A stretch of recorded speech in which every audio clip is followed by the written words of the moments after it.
आलम पे तमाम चीज़ें न्यूज़ में चल रही हैं, बड़ी बड़ी खबरें चल रही हैं।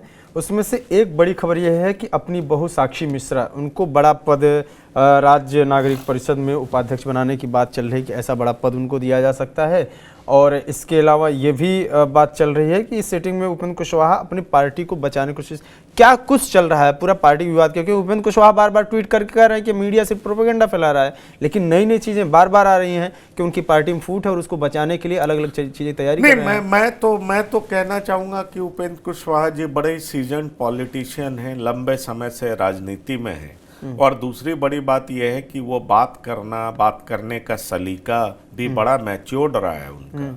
हाँ, वो डिसीजंस वो टू एंड फ्रो लेते रहे, कभी इधर कभी उधर, कभी उधर कभी इधर। तो ये बात आप जान लीजिए, पिछले 17 साल में 3 बार वो जेडीयू के साथ गए हैं और फिर हटे हैं। तो ऐसे में सवाल उठता है कि उपेंद्र कुशवाहा जी को अगर उनको लगता है कि उनकी पार्टी में सब कुछ ठीक है, तो उनको एक बार सामने आकर के बता देना चाहिए कि ये सारे एमएलएज हमारे साथ हैं और देखिए ये हमारे साथ खड़े हैं। सवाल ये उठता है कि जब से रामेश्वर महतो ने कहा कि जब बात ही नहीं हो रही है तो भात कैसे खाएंगे।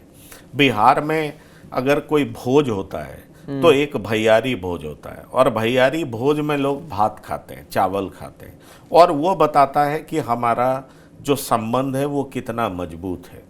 शादी भी जब होती है तो पहले दिन पूरी उरी खिलाया जाता है, लेकिन जब दूसरे दिन बहू को विदा करके ले जाया जाता है तो उस दिन वो चावल खिलाने का रस्म होता है, जिसमें कई तरह की सब्जी और सारे पकौड़े वकौड़े, पापड़, तिलौड़ी, बहुत कुछ होता है। दरअसल कहने का कुल मिलाकर के मतलब ये है कि रामेश्वर महतो जिस तरफ इंडिकेट कर रहे हैं वो ये कह रहे हैं कि जब बात ही नहीं होती तो भात कहाँ से खाएंगे, तो जब बात नहीं होती तो भैयारी का संबंध कहाँ है, हम भाई कहाँ रह गए। ऐसे में सवाल उठता है कि उपेंद्र कुशवाहा कुछ भी कहें, उनकी बातों को कौन ट्रस्ट करेगा। अगर ऐसा है तो आप अपने सारे विधायकों को लेकर के एक प्रेस कॉन्फ्रेंस कर दीजिए, खुद बोल दीजिए कि देखिए हमारे साथ सब लोग हैं, हमारी पार्टी में कोई दिक्कत नहीं है।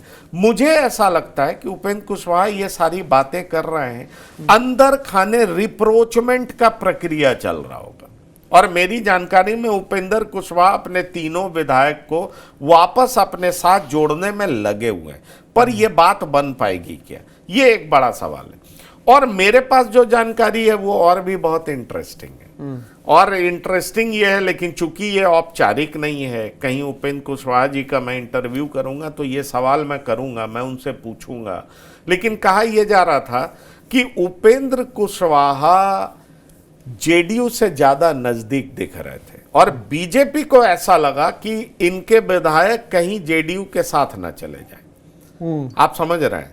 तो बीजेपी ने एक खेल कर दिया, और वो खेल इस तरीके से कर दिया कि इनके 3 विधायक को अपनी तरफ खींच लिया, बैलेंस बनाने। जी हाँ, ताकि नीतीश कुमार के साथ ये 3 विधायक और एक बीएसपी वाले ना चले जाएं, तो कुल मिलाकर के 89 ना हो जाए। आप समझ रहे हैं, जो बीजेपी के बराबर ना हो जाए। तो बीजेपी ने जिस तरह का खेल किया उसी का परिणाम आपको दिखा कि नितिन नवीन के पास ये सब दिखाई पड़े। अब ये बात ठीक है कि अब बीजेपी में एक धड़ा जिससे मेरी बात हुई है उसका कहना था कि हम लोग ऐसा नहीं करेंगे, आपस में कंफ्यूजन पैदा नहीं करेंगे। लेकिन भाई अगर फ्री हैंड भी दे देंगे तो उपेंद्र कुशवाहा के विधायक उनके साथ जा सकते थे।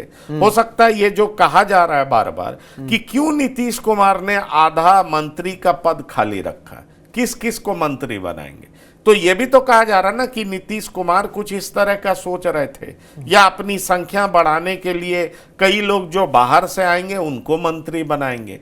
तो बीजेपी ने एक ऐसा दाव खेला कि जेडीयू नंबर 2 की ही पार्टी रही, और इसी खेल में कहीं ना कहीं उपेंद्र कुशवाहा के विधायक इधर उधर दिखाई पड़ रहे हैं। पर सवाल यह है कि अभी खेल तो सारा एनडीए के भीतर ही होना है। मेरी जानकारी में जैसा कि मुझे बताया गया है, मैं आपको यह बता सकता हूं कि एलजेपी से भी संपर्क उपेंद्र कुशवाहा के विधायक ने किया था, लेकिन एलजेपी ने फिलहाल इसको खारिज कर दिया, मना कर दिया, इंटरेस्ट नहीं दिखा है। उसकी एक बड़ी वजह है अंकित, आपको याद होगा कि 2020 में एनडीए की स्थिति बड़ी खराब हुई थी, मगध शाहाबाद में ज्यादा खराब हुई थी। इस बार एलजेपीआर का परफॉर्मेंस मगध शाहाबाद में अच्छा रहा है। एलजेपीआर कभी नहीं चाहेगी कि उपेंद्र कुशवाहा को नाराज किया जाए। आप समझ रहे हैं इस बात को?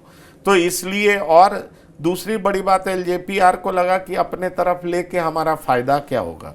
तो जो कुछ विधायकों ने उनसे संपर्क किया था, रिस्पांस एलजेपीआर का बड़ा कोल्ड था, इस वजह से उधर नहीं लिया गया। आप इस बात को समझिए। इसलिए मैं आपसे कहना चाह रहा हूं कि ये जो पूरी कवायद है वो एनडीए के भीतर की ही राजनीति है। देखना दिलचस्प होगा, माधव आनंद, रामेश्वर महतो और आलोक सिंह, ये तीनों क्या करते हैं, क्योंकि माधव आनंद और आलोक सिंह तो प्रो बीजेपी दिखते हैं, रामेश्वर महतो प्रो जेडीयू दिखते हैं, और अगर ये तीनों एक साथ नहीं रहे तो कौन किधर जाएगा, ये समझ में बात नहीं आती है। इसलिए ये मामला थोड़ा पेचीदा है, और उपेंद्र कुशवाहा अभी इसके समाधान पे नहीं पहुंच पाए हैं कि उनके 3 विधायक उनके साथ हैं। तो अभी उनकी तरफ से उनके पार्टी के लोग ट्वीट पर बहुत सारी बात लिख रहे हैं। तो क्या ये मैं थोड़ा सा बस लगभग समाप्त है, इसी में जोड़ देता हूँ कि क्या फिर ये जो ज्वाइन करने की जो चर्चा चल रहा है कि 3 विधायक टूट सकते हैं, अब ज्वाइन करना होता है तो कोई पार्टी ज्वाइन कर लेते, लेकिन जैसा आप बता रहे हैं कि पावर कंट्रोल, तो पावर कंट्रोल का तो उस टाइम का शायद वेट कर रहे होंगे जब अगर नीतीश कोई ऐसा फैसला लें तो इधर से ये लोग तैनात रहें। तो ऐसी स्थिति में क्या उस स्थिति से बच रहे हैं ये लोग कि नीतीश कहीं ऐसा ना हो कि कुशवाहा और मांझी भी आजकल बोल ही रहे हैं बीजेपी के खिलाफ, मांझी हो गए और उधर आरजेडी की साइड में जाके तो 124 के आसपास 23 पहुंच ही जाएगा। उस स्थिति से बचने के लिए जेडीयू तो ये खेल खेल रही है, और उसी स्थिति से बचाने के लिए बीजेपी ने खेल खेल दिया। ये आप समझ लीजिए कि अभी पूरा पक्ष विपक्ष खेल ये सब एनडीए के भीतर ही चल रहा है। आरजेडी कहीं पिक्चर में नहीं है। आरजेडी के नेता यूरोप में छुट्टी मना रहे हैं, और सब सर्वोपरि most popular leader Lalu Prasad बीमार हैं, वो दिल्ली में है। ऐसे में सवाल उठता है कि लीडरलेस पार्टी का कोई बहुत ज्यादा योगदान तो प्रेजेंट सिनेरियो में होना नहीं है।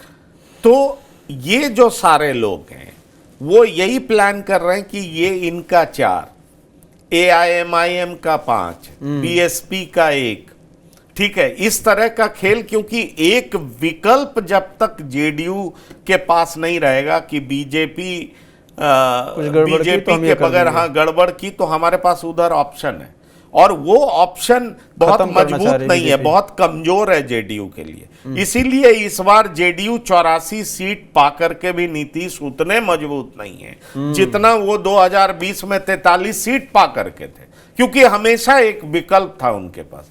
इस बार विकल्प है भी तो कमजोर है, सबको मिला भी लेंगे तो मुश्किल से 125-26 तक जा पाते हैं। आप समझ रहे हैं? पूरा मिलाने के बाद, पूरा मिलाने चिराग को छोड़ के। इसीलिए अगर ये 4 इधर आ जाते हैं, 3 इधर आ जाते हैं, तो फिर सिनेरियो क्या बनता है। बीजेपी को ये बात समझ में आ गई, इसलिए बीजेपी ने 4 में से 3 का एक ग्रुप बनवा दिया। इस बात को आप जान लीजिए, और फिर उतनी दूरी पे छोड़ दिया। अभी आगे देखते हैं बात क्या होगी, ऐसा मेरे सूत्र बताते हैं। इसलिए मैं आपसे कह रहा हूं कि स्थिति बहुत सामान्य नहीं है एनडीए में, और ये जो बात हो रही है खड़मास में क्या होगा, उसके बाद क्या होगा, ये देखना बेहद दिलचस्प होगा।